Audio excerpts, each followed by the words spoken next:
Saint-Tropez, January 2026. The streets fell into an unusual silence as mourners gathered to say goodbye to Brigitte Bardot.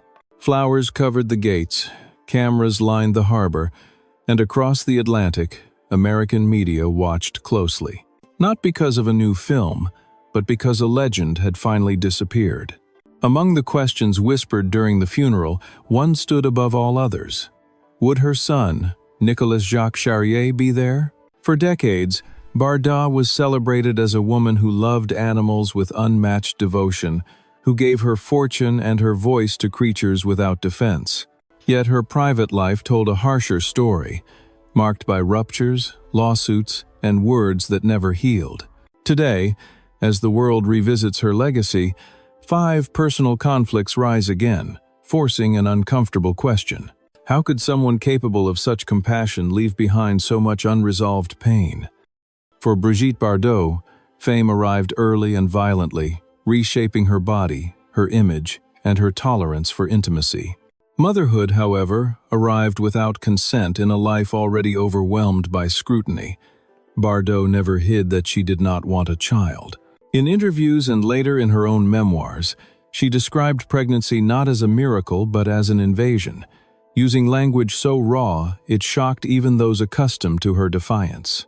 She admitted she felt trapped by the idea of giving birth, once comparing the unborn child to a tumor and confessing she would have preferred a puppy to a baby.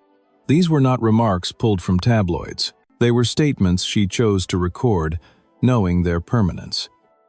When Nicolas Jacques Charrier was born, the emotional distance was immediate. Bardot handed the child over to his father's family and stepped away, returning to a public life that demanded devotion elsewhere. For years, Nicolas grew up largely without her, learning who his mother was through photographs, headlines, and a mythology that did not include him. The absence itself was painful, but it was the language that followed that carved the deepest wound. In 1996, Bardot published her memoir, Initials B, a book meant to reclaim her narrative. Instead, it reopened a private tragedy. In its pages, she revisited her feelings about motherhood with the same bluntness that had defined her career. She wrote about regret without softening it, about rejection without apology. For Nicolas, now an adult, the publication transformed childhood pain into public humiliation. The most intimate rejection a child can experience was no longer confined to family memory. It was printed, sold, and debated. The breaking point arrived not in an argument, but in a courtroom. Nicolas filed suit against his mother for invasion of privacy and defamation, arguing that her words violated his dignity and exposed him to lasting harm. The case forced France to confront an uncomfortable question. Where does artistic candor end and parental responsibility begin? The court ruled in Nicolas' favor. Bardot lost. She was ordered to pay damages, a rare and symbolic outcome in a country that had long protected her as a cultural treasure. The verdict carried weight beyond money. It marked a public acknowledgement that her freedom of expression had crossed into cruelty. For Bardot, the ruling felt like betrayal by a nation she believed she had embodied. For Nicolas, it was a fragile assertion of self against a mother whose voice had always been louder. The lawsuit severed what little remained of their relationship. Communication ceased. Reconciliation never followed. Bardot did not retract her words. Nicolas did not seek further contact. Silence replaced conflict, but it did not bring peace. What makes this rupture uniquely devastating is its asymmetry. Bardot chose distance. Nicolas inherited it. She framed her rejection as honesty. He lived it as abandonment.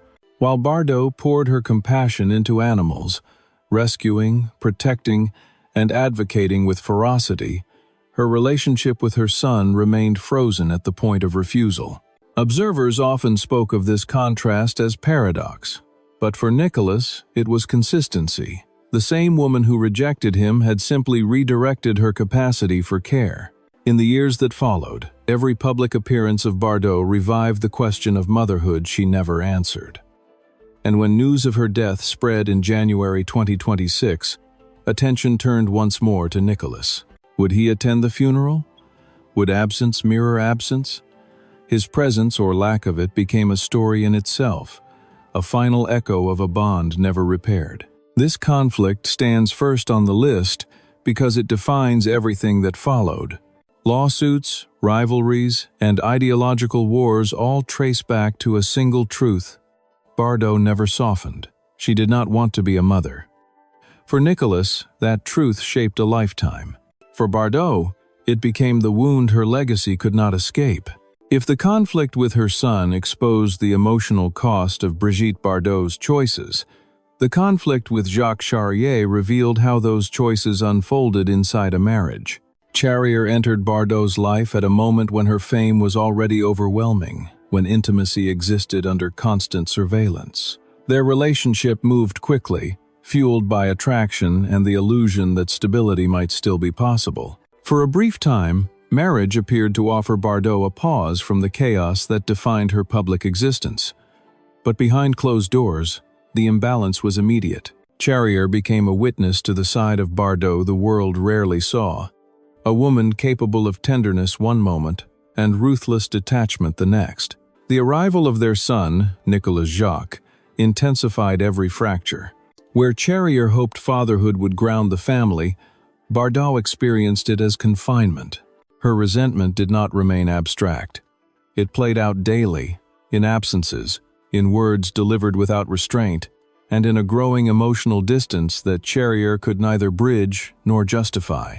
As Bardot withdrew, Charrier found himself carrying responsibilities she openly rejected.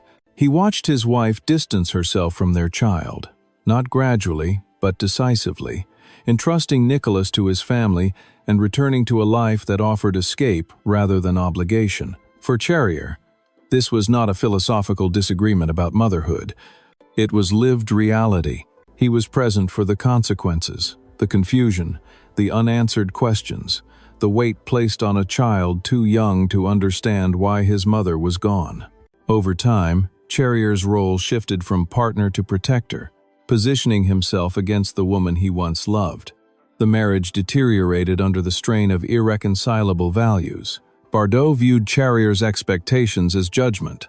Charrier viewed Bardot's detachment as cruelty. The separation was inevitable, but the resentment did not end with divorce. It deepened. The rupture reached its peak in 1996 with the publication of Initialis B.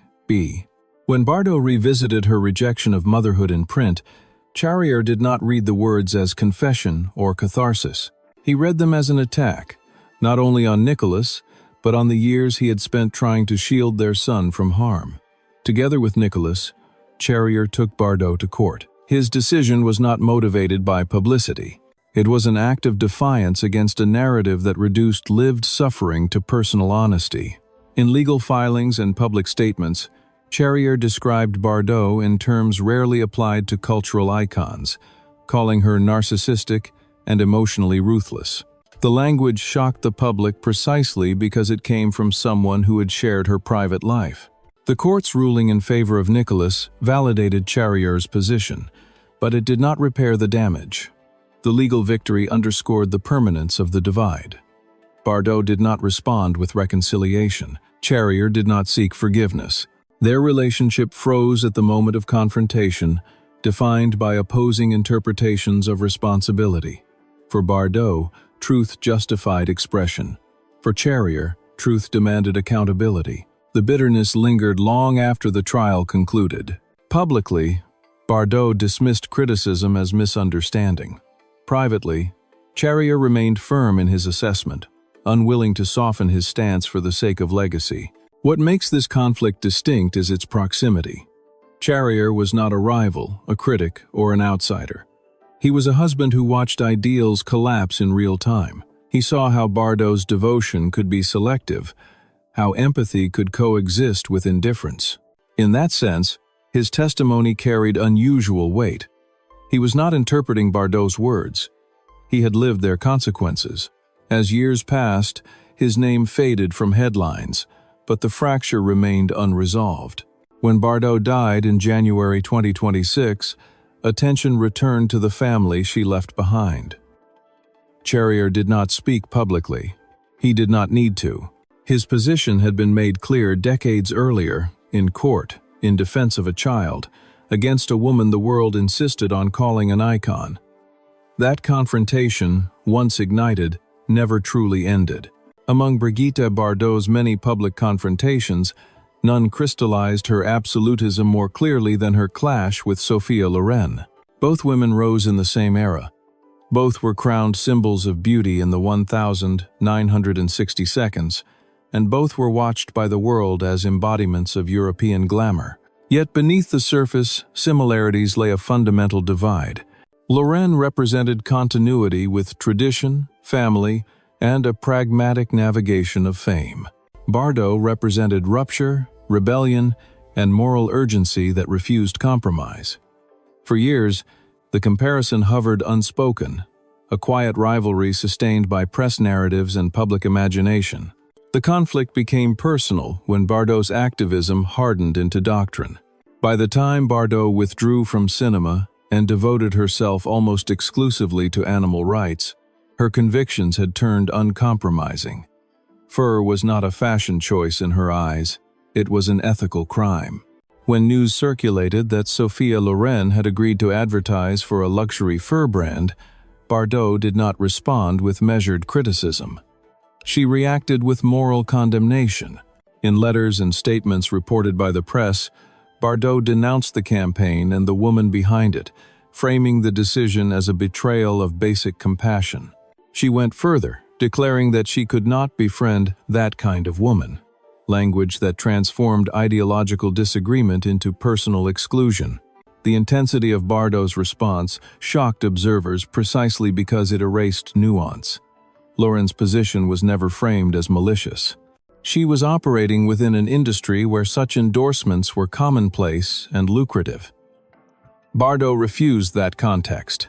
To her, intent was irrelevant. Action defined character. The conflict escalated not through dialogue, but through Bardot's public refusal to soften her stance. She wrote letters, gave interviews, and allowed the press to amplify her judgment.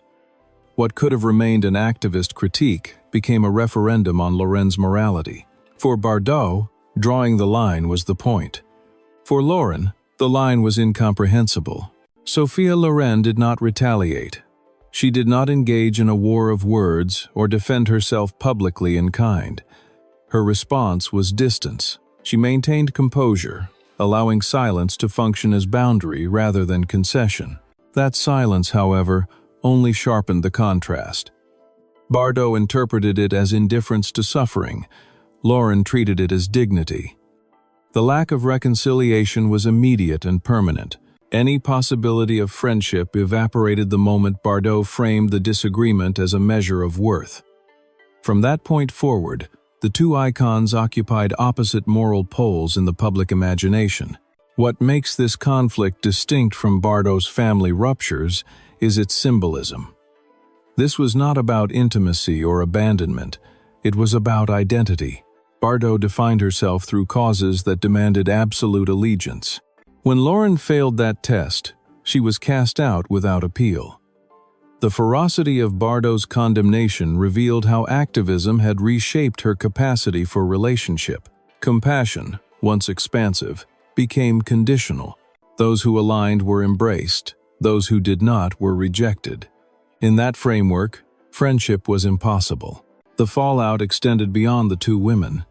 Their clash became shorthand for a broader cultural divide between moral purity and pragmatic coexistence. Bardot's supporters praised her courage and consistency. Critics accused her of sanctimony and cruelty disguised as virtue. Loren, by contrast, remained largely untouched by scandal, her silence reinforcing an image of restraint. Over time, the episode settled into legend, retold as an example of Bardot's refusal to compromise, even with peers of equal stature. In the final accounting of Bardot's life, the conflict with Sophia Loren illustrates a pattern that would repeat across decades. Bardot did not negotiate values, she enforced them. Once she judged an action as unacceptable, the relationship attached to it ceased to exist. For Loren, the cost was a severed connection she never sought to repair. For Bardot, the cost was isolation reinforced by certainty. When Bardot died in January 2026, the debate resurfaced in American media, reflecting on her legacy. Was she a moral beacon unwilling to bend, or a figure whose righteousness left no room for human complexity? The clash with Sophia Loren offers no easy answer. It shows only that when beauty met conviction, Bardot chose conviction every time, even if it meant turning against someone the world considered her equal. The conflict between Brigitte Bardot and Catherine Deneuve never needed a single explosive moment to become real. It unfolded slowly, through contrast, comparison, and a silence that spoke louder than confrontation. In French cinema, both women occupied thrones, but they ruled different kingdoms. Bardot embodied instinct, sensuality, and open rebellion. Deneuve embodied discipline, elegance, and controlled distance. Where Bardot rejected the rules of refinement, Deneuve mastered them. The industry and the public insisted on placing them side by side, two visions of womanhood forced into competition by an audience hungry for hierarchy.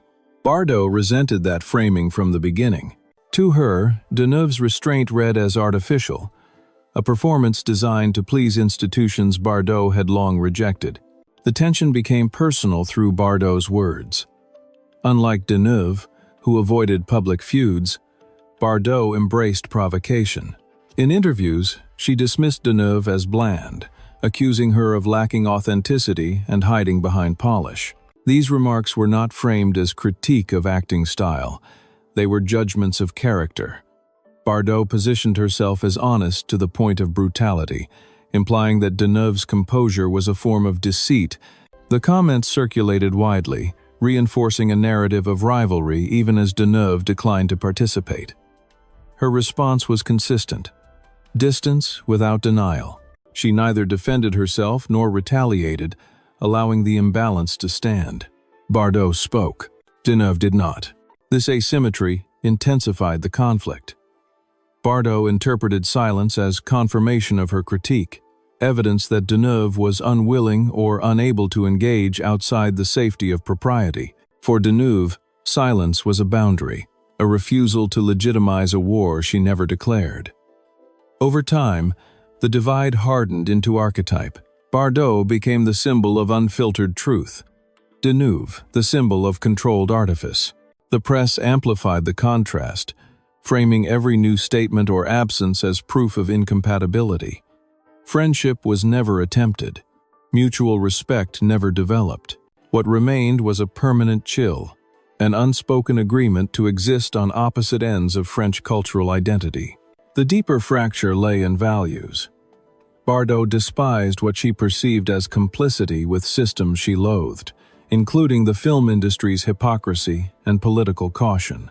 Deneuve, pragmatic and reserved, navigated those systems without apology. To Bardot, that navigation looked like surrender. To Deneuve, it was survival. Their disagreement was not about roles or awards. It was about how to inhabit fame. Bardot believed visibility demanded defiance. Deneuve believed it demanded restraint. Neither woman saw a reason to yield. As decades passed, the contrast grew sharper. Bardot withdrew from cinema, choosing isolation and activism. Deneuve remained present, evolving with the industry while maintaining her distance from controversy. The absence of reconciliation became part of their shared legend. When Bardot died in January 2026, French and American media revisited the rivalry as emblematic of a larger cultural split. Commentators asked whether French cinema had ever truly reconciled these two visions of femininity, or whether it simply chose to celebrate both without forcing resolution. This conflict earns its place on the list not because of lawsuits or shouted accusations, but because of its endurance. It lasted precisely because it was never addressed.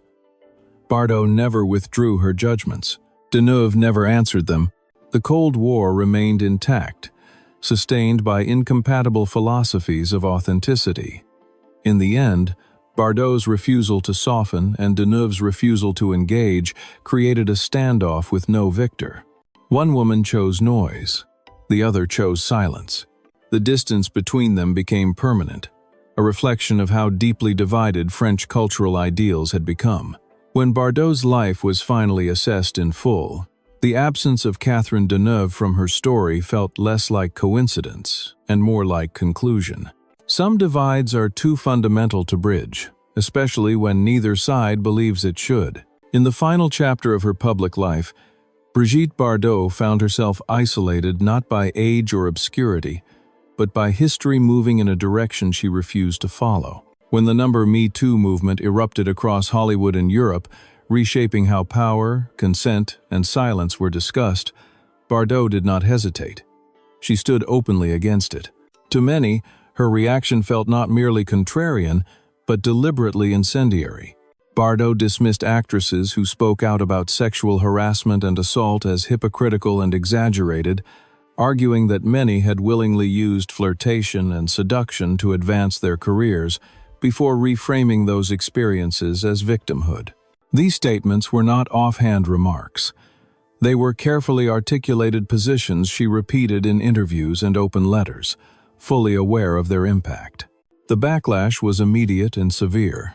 In France and the United States, artists, activists, and women's organizations condemned Bardot's comments as dangerous and dismissive.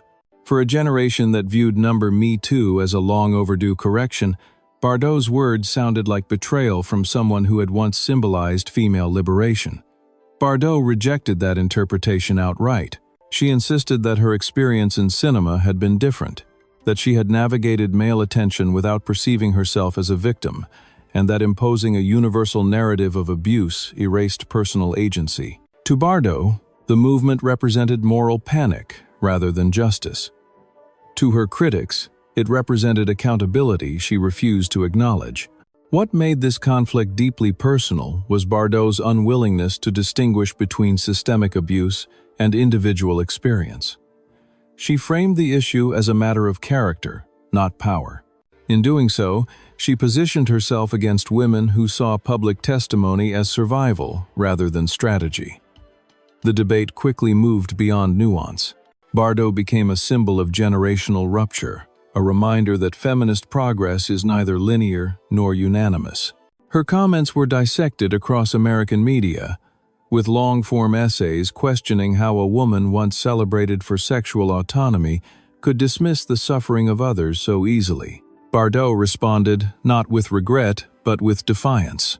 She accused critics of censorship and hypocrisy, reinforcing her belief that she was being punished for honesty. This final clash differed from her earlier conflicts in one crucial way. There was no single individual to confront, no courtroom to arbitrate, no private reconciliation possible. The opposition was diffuse, global, and irreversible. Bardot had chosen her position, and the world responded by re-evaluating her legacy. For supporters, she remained a figure of unfiltered truth, refusing to bow to fashionable outrage. For detractors, she became emblematic of privilege, blind to harm. The polarization was complete. Bardot did not retreat. She did not clarify. She stood still as the conversation moved on without her. When Bardot died in January 2026, this conflict resurfaced with renewed intensity. American audiences revisiting her life were forced to confront the contradiction head-on. Could a woman be both a pioneer of sexual freedom and a voice dismissive of modern feminist testimony? Could compassion for animals coexist with contempt for human vulnerability? The Me Too conflict earns its place on this list because it defined Bardot's final years, shaping how she was remembered beyond cinema. It was the moment she stopped evolving alongside society and chose instead to challenge it from the margins. In doing so, Bardot ensured that her legacy would remain contested, debated, and deeply uncomfortable. The world did not resolve the argument she left behind. It inherited it. When the life of Brigitte Bardot is viewed in full, the pattern is impossible to ignore. Every major rupture followed the same arc. Intimacy turned into rejection, disagreement hardened into exclusion, and once the line was crossed, there was no return. These 5 conflicts were not isolated scandals or moments of misjudgment. They were expressions of a worldview that valued absolute conviction over reconciliation. Bardot did not negotiate pain. She named it, defended it, and lived with the consequences. For her, honesty was not a bridge, it was a boundary. That belief shaped both her courage and her cruelty. The paradox at the center of her legacy lies in the contrast between boundless compassion and radical selectivity. She devoted her fortune, her time, and her final decades to protecting animals with relentless empathy. Yet that same empathy rarely extended to the humans closest to her. Motherhood, marriage, friendship, and solidarity all collapsed under the weight of her refusal to soften. To admirers, this made her fearless. To critics, it made her incapable of growth. In the days following her funeral in Saint-Tropez, American media returned to what they called the Bardot paradox. Editorials praised her influence while questioning whether moral absolutism can coexist with humanity. Social media reignited old debates, asking whether an artist's legacy can be separated from the harm they leave behind. Bardot offered no answers before her death. She never apologized. She never revised her positions. She chose consistency over comfort. That choice secured her isolation as much as her authenticity. In the end, Brigitte Bardot did not seek forgiveness, nor did she grant it easily. She lived as if conviction mattered more than connection, and history is now left to decide whether that conviction was strength or failure. Her story closes not with resolution, but with a question that remains unresolved. Can a life devoted to compassion still be judged compassionate when that compassion stops at the people closest to you?